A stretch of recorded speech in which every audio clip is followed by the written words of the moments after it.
បានជួបបងប៉ុន្តែនួនល្អមិនហ៊ានប្រាំថ្លៃតែក្នុងចិត្តអូននៅតែស្រមៃ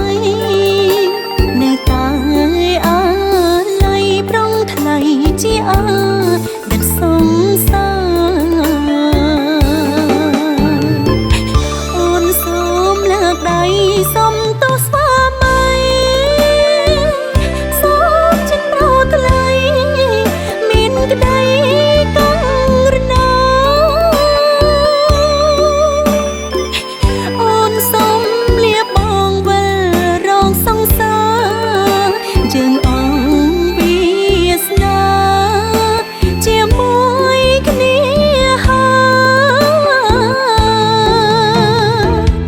អូនសូមលាបងទាំងទឹកនេត្រាលាទាំងសោកាអាណិតត្រានត្រាចិត្តណាតែនឹកក្នុងពេលរួមខ្នាយជាមួយត្រានត្រាយពួកយើងគៀងកាយរីត្រីដំបង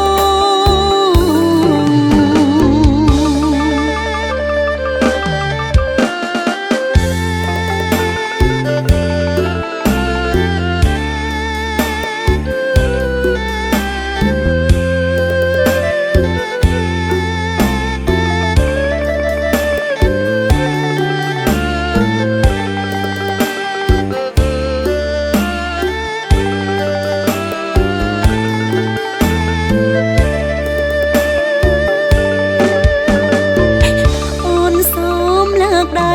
សុំ